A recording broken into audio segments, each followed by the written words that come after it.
Good afternoon, everyone. Today, I'll be talking about environmental factors in infertility. Next. 1 second, ma'am. Yeah.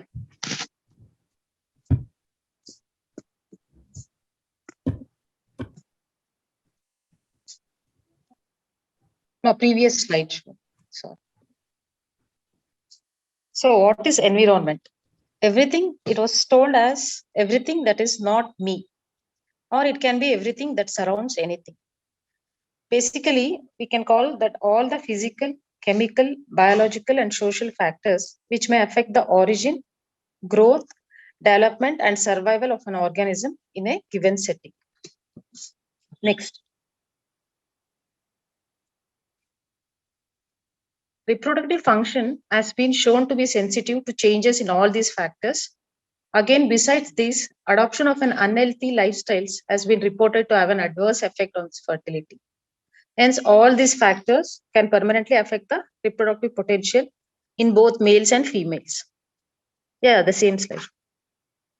So, categorizing the factors in environment which affect the fertility, we have physical, chemical, biological, behavioral, and socioeconomic factors. So examples of each of these categories we have in physical, light, temperature, and radiation physical factors.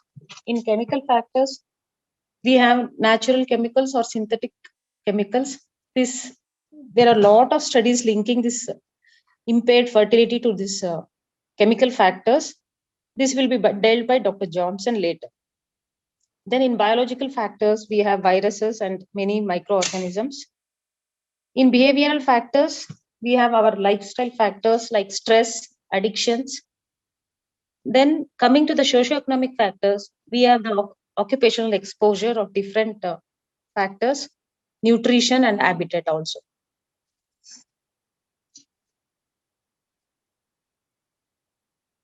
Environmental pollutants can permanently affect both male and female reproductive potential.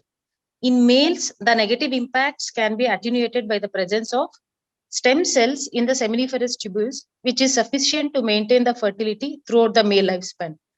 But in females, the oocyte pole is fixed at birth, and absence of the stem cells will hinder the replacement of these cells. Besides, the pool of the primordial follicles will be in an early stage for years together, thus exposing the germ cells in the females to all the environmental toxicants from prenatal to adult life. Hence, the worst consequences are observed in females. Next. Coming to the physical environment, it includes noise, video display terminals, heat, radiation.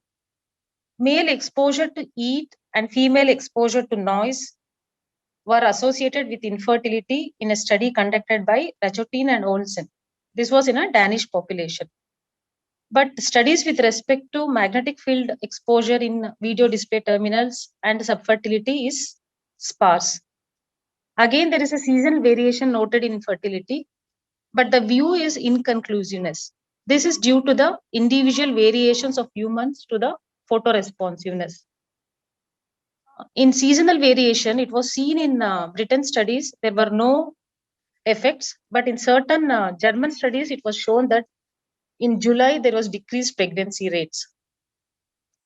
Again, the studies are very inconclusive because some studies showed there is an effect between the season and other studies showed that there is no effect. Next, Shweta. Coming to temperature, in animals, elevated thermal stress will lead to high levels of DNA damage and apoptosis, and there is upregulation of antioxidant genes. However, in mammalian species, though they can maintain the constant body temperature, elevated external temperature can perturb the oocyte and embryo quality. This is especially seen in males. This radiant heat can affect the testicular function. It can affect the seminiferous epithelium and subsequently the quality of sperms, which is usually encountered in welders, firefighters, ceramic and foundry workers. Next physical factor will be radiation. Shweta, next. Response of the reproductive system to radiation depends on the dose, age of the patient, as well as the type and amount of the tissue exposed. CNS exposure may lead to hypoprolactinemia or gonadotrophin deficiency if the hypothalamo-pituitary axis is involved in the irradiation field. An ovarian dose of 4 gray can cause 30% incidence of sterility in young women, but it will cause absolute 100% sterility if the woman is above 40 years. However, in both males and females, the elusive factors of radiation-induced teratogenesis and cancers have been proven in many experimental studies, and this could also be one of the factors for the infertility. Next. Next, we have psychosocial environment, which is about stress. Stress can have an effect on fertility, and it has also shown to have an effect on IVF outcomes also. Psychological stress may reduce the female reproductive performance in various ways. The autonomic nervous system, endocrine, and immune systems have all been implicated. Psychological stress and other factors like ineffective coping strategies in workplace, anxiety, or depression are usually associated with a lower pregnancy rates in IVF. These negative outcomes have been attributed to the elevation of the active T cells in these prolonged conditions of stress, leading to reduced implantation rate. So basically, it is because of the T cells. This will tell us about the how stress affects the reproductive function. In stress, there is an increased secretion of serotonin. CRF neurons are stimulated, beta endorphin neurons are stimulated, both of which will act on GnRH neurons. Here, the net effect is GnRH is reduced and gonadotrophins are reduced. CRH is increased and increased steroid secretions from the adrenal glands is seen. Besides, there is a decreased TSH and an inflammatory cytokines. All these will act. This decreased gonadotrophins, increased steroids, and decreased TSH, along with the inflammatory cytokines, all this will act upon the reproductive dysfunction. Next slide. Given that infertility and ART treatments are associated with the stress, determination of whether stress contributes to infertility or whether stress is a consequence of infertility and ART treatment, the differentiation between these two is problematic. Studies have supported an association between the increased levels of stress and impaired reproductive performance. The level of precision in determining a cause-effect relationship is low because the measurement of stress are subjective and there is a lack of consensus in defining and measuring the stress levels. However, studies in Australia have shown that stress reduction through the behavioral therapy or the relaxation training improves the conception rate. Next, we have the representation of how this counseling and the support will affect the pregnancy rates in ARTs. The experimental group have shown a better percentage of pregnancies in ART. Next, after these physical and psychosocial factors, I'll be talking on lifestyle factors, which includes obesity, addictions, infections, and diet. General consensus is that in women with BMI more than 25, there was an association with a significant reduction of fecundity. In this slide, we see that after 25, after the BMI has crossed 25, there is an increase in the relative risk of infertility, and definitely above 29, there is a steep increase in the relative risk of infertility. Next slide, Shweta. Obesity negatively affects the natural reproductive potential through interference with hormonal and metabolic mechanisms. Female obesity leads to a lower ovulation frequency and a reduced chances of conception, even in a woman with anovulatory infertility. It is accepted that women with a moderate obesity and an increase in the waist circumference, that is around 0.85, the ratio of waist and its, if they have the ratio around 0.85, the conception rate, spontaneous conception rate will be reduced by half. Although the possible effect of obesity on the male reproductive potential have been less studies, it is very clear that even in the males, it has shown some effects.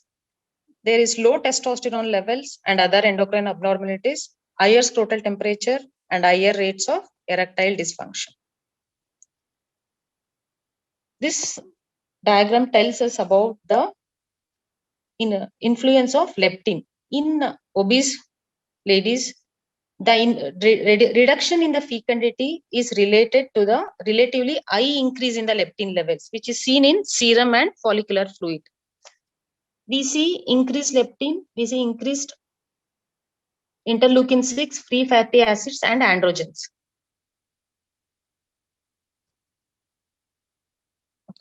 At the follicular level, there is early follicular atresia, there is delayed meiotic maturation, and increased follicular apoptosis. With respect to uterus, there is decreased endometrial receptivity, and in pituitary, there is decreased secretion of gonadotrophins. In liver, decreased secretion of sex hormone binding globulin and decreased insulin-like growth factor binding proteins. So all these effects, increased androgen in the because of the decreased sex hormone binding globulins, we have increased androgens, and because of increased leptin, we have increased androgens. All these effects will lead to reproductive dysfunction. Obesity negatively affects the natural reproductive. Next slide, Shweta. Next. Yes.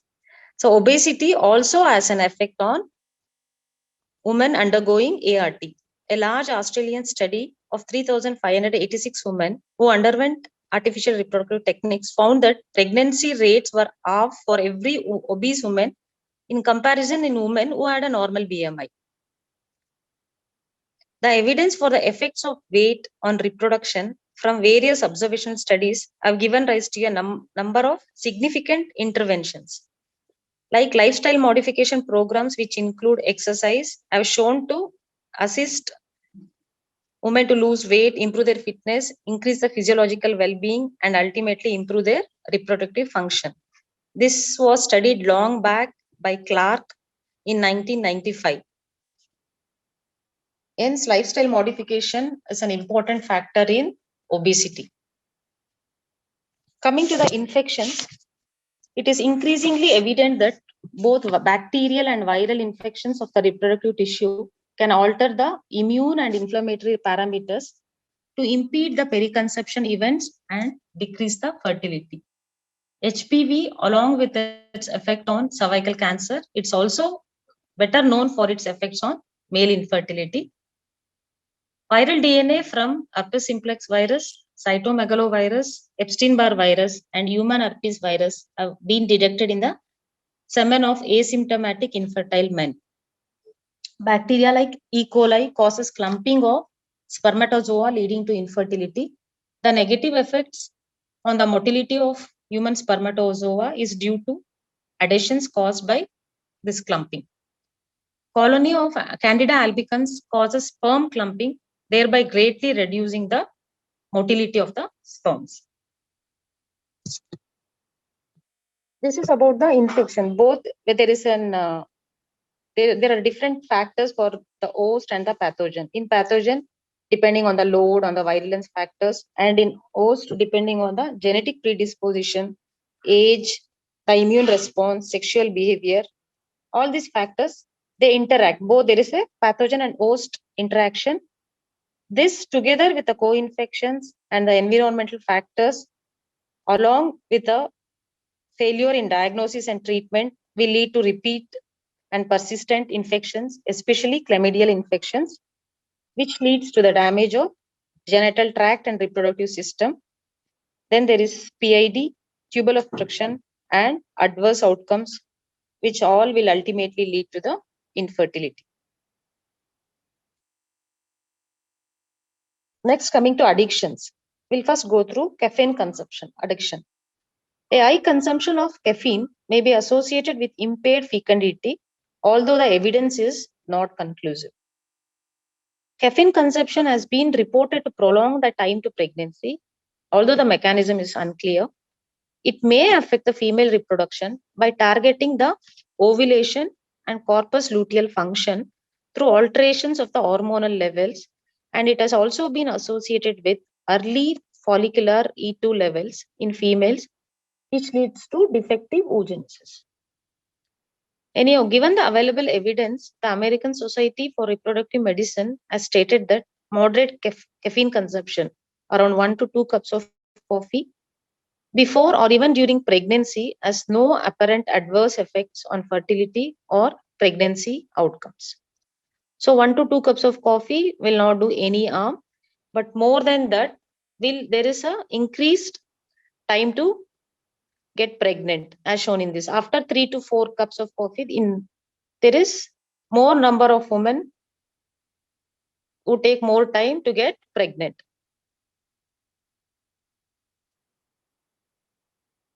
Next is smoking. Women who smoke do not conceive as efficiently as non-smokers. Infertility rate is twice the rate of infertility in both male and female smokers compared to non-smokers. The risk for fertility increases with the number of cigars smoked daily. If a woman or a partner smoked more than 15 cigarettes per day, the time to pregnancy was significantly longer. Next.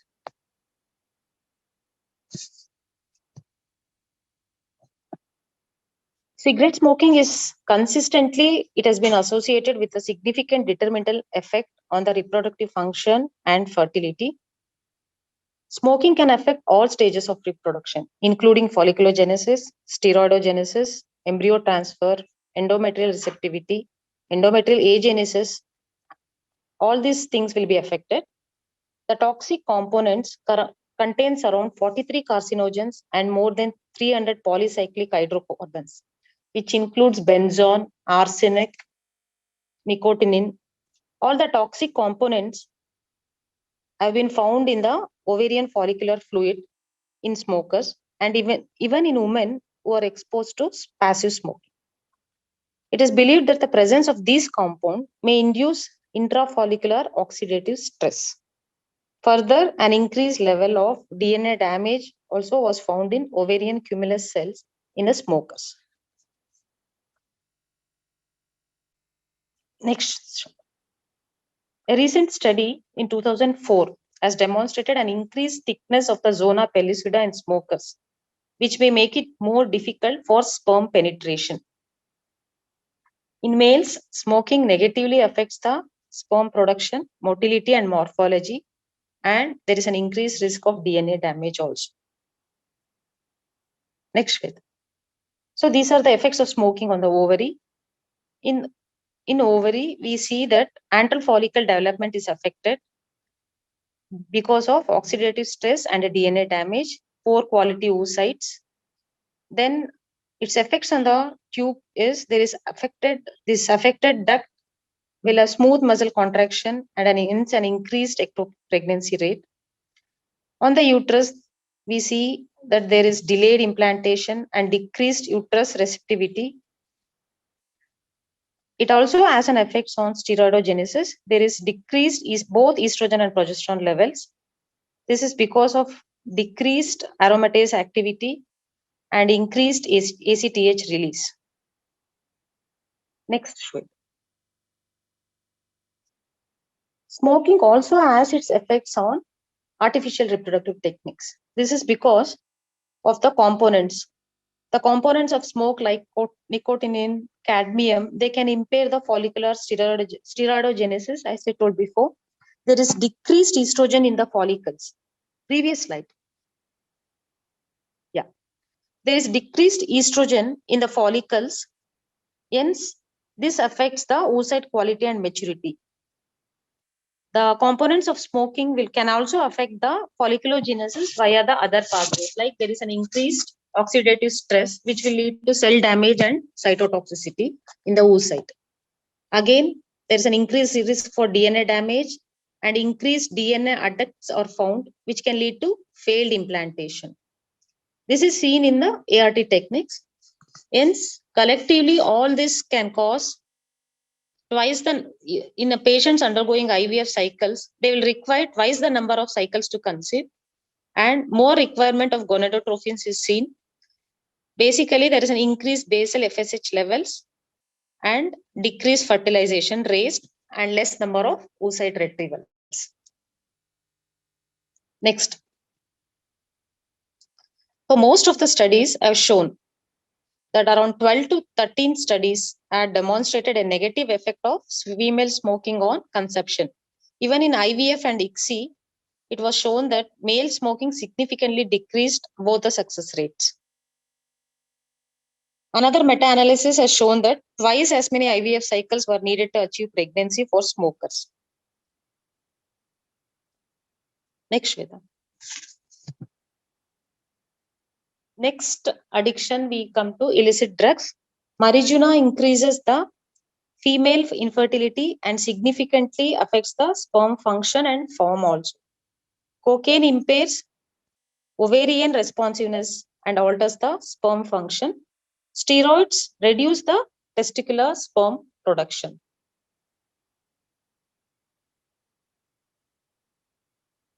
Next is alcohol. Alcohol is a known teratogen and its consumption has been reported to decrease the fertility, although the level of consumption associated with the risk is unclear.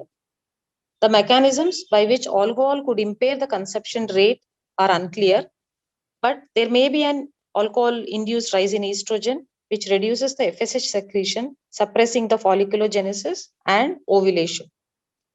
It may also have a direct effect on the maturation of ovum, ovulation, blastocyst development, and implantation. Moderate levels of alcohol consumption have been associated with reduced fertility and an increased risk of spontaneous abortion. Next, Shweta. However, current evidence that this was in 2005, the evidence was inconclusive regarding what dose of alcohol may be safe to consume during pregnancy, making it difficult to predict the risk. When semen parameters have been evaluated, alcohol was not found to be associated with a change in semen quality. However, if men were using alcohol and tobacco concomitantly, there was a significant reduction in the seminal volume, sperm concentration, and percentage of motile sperm.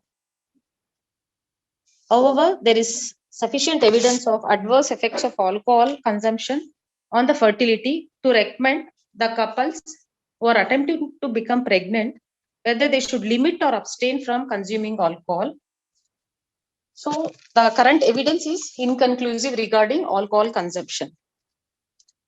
This diagram shows us the odds ratio of consumption, where there is a downfall after 10 drinks per week. It is steady throughout till 10 drinks. If they take around 5 to 10 drinks, after that there is a downhill fall in the odds consumption. Next. This slide, I put to show the effects of the oxidative stress on infertility. The sources of oxidative stress can be endogenous or exogenous, and it is different in males and females. In males, the source of endogenous reactive oxygen species can be an immature sperm, leukocyte, varicocele, or even cryptorchidism also. Coming to exogenous source, it can be smoking, alcohol, radiation, or toxins.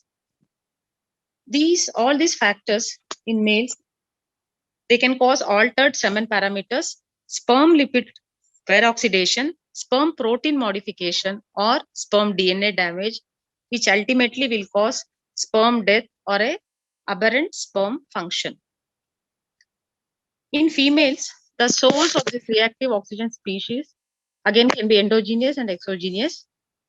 If there is any abnormality in the oocyte or embryo, or if there is any defect in the ovary or any uterine cavity, or an exogenous source like diet, drugs, smoking, or alcohol,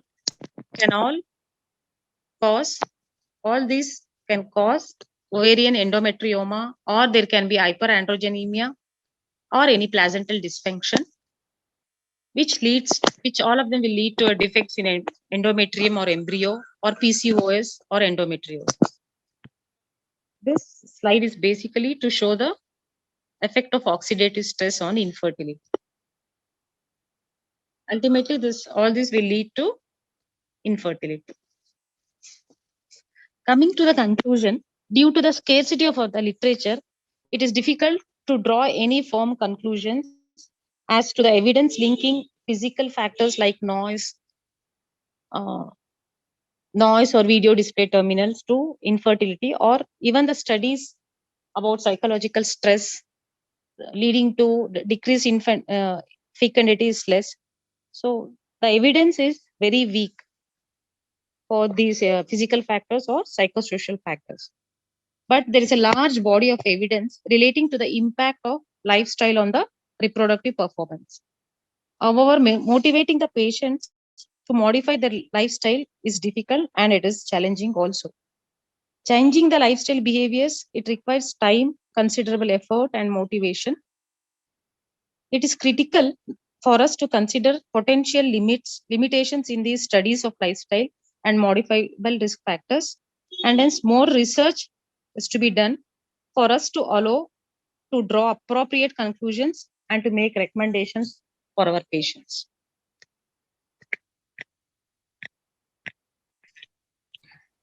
I have spoken about physical factors, psychological factors, and lifestyle factors. Regarding chemical factors, Dr. Johnson will be talking next. Very good presentation, Dr. Vanitha. We'll move on to Dr. Johnson's presentation and then we'll take up the questions, and I wanted to clarify. Oh, fine. Dr. Johnson, you can start sharing your slides, please. Dr. Vanitha, thank you so much. And Dr. Johnson, are you able to join? Because he informed that he has some connection issues, ma'am. I'll just give me 2 minutes. I'll just check with him on the phone. Yeah, please call him. Okay, so meanwhile, we can have a discussion about this then.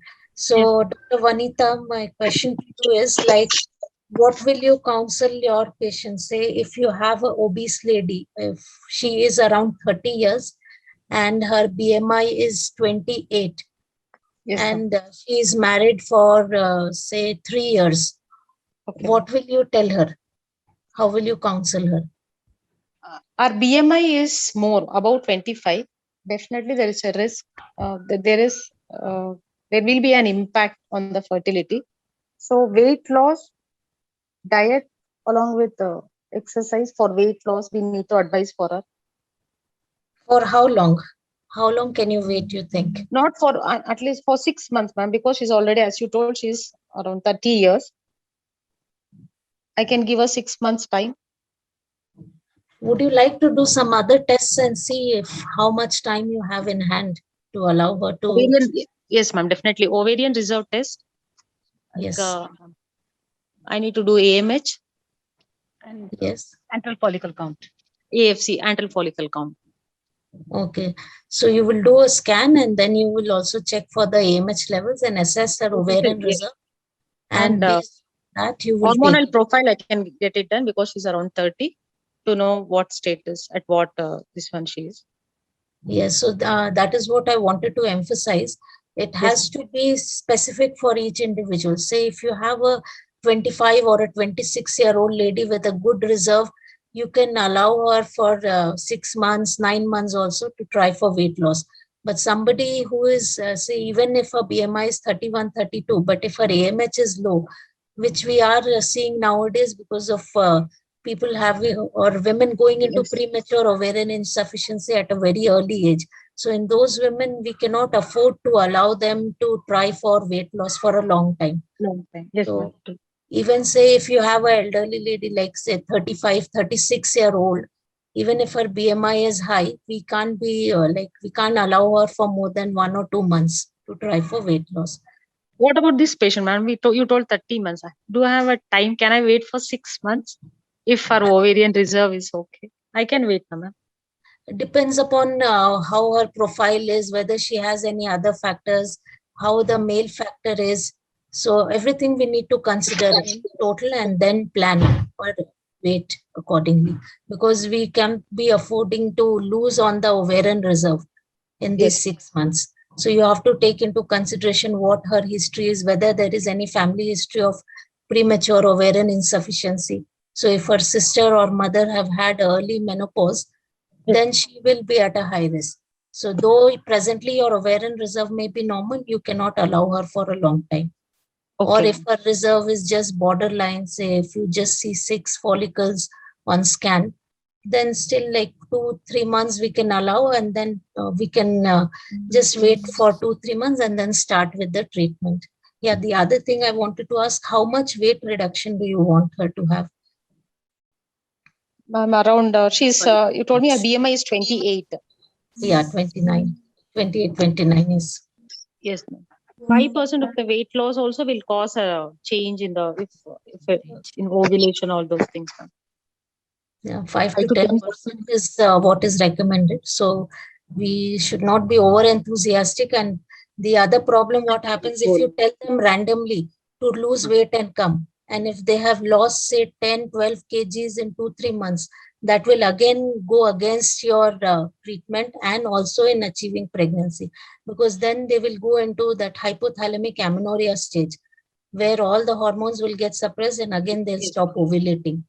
So that again, you have to emphasize that the weight loss should be gradual and over a small period of time, and they should not try to lose lot of weight in 2-3 months or so. Right. And we can, and if they are very obese, then certain medications also can be prescribed for weight loss in addition to your diet and exercise. Okay, ma'am. Shweta, has Dr. Johnson been able to join?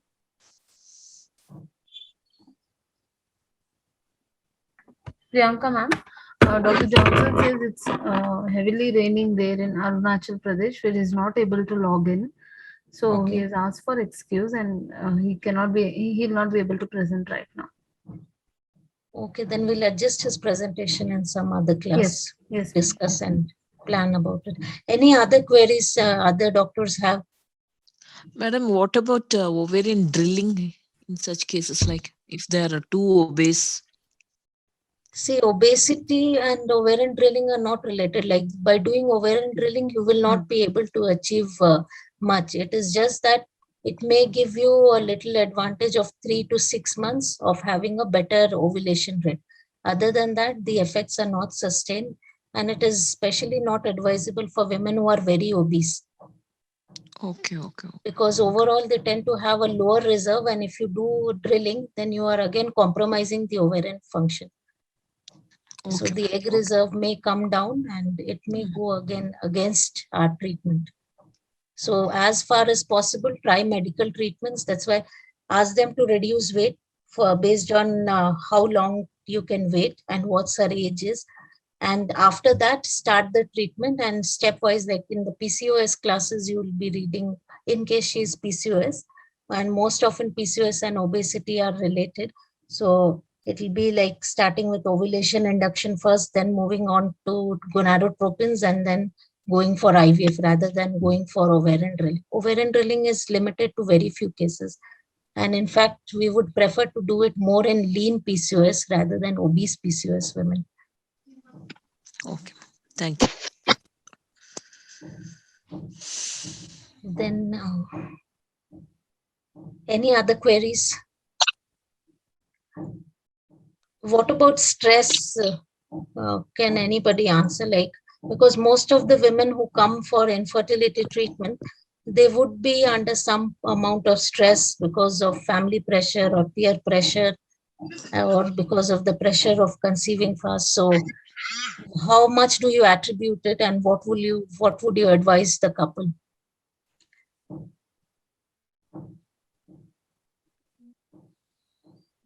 Stress definitely plays a role.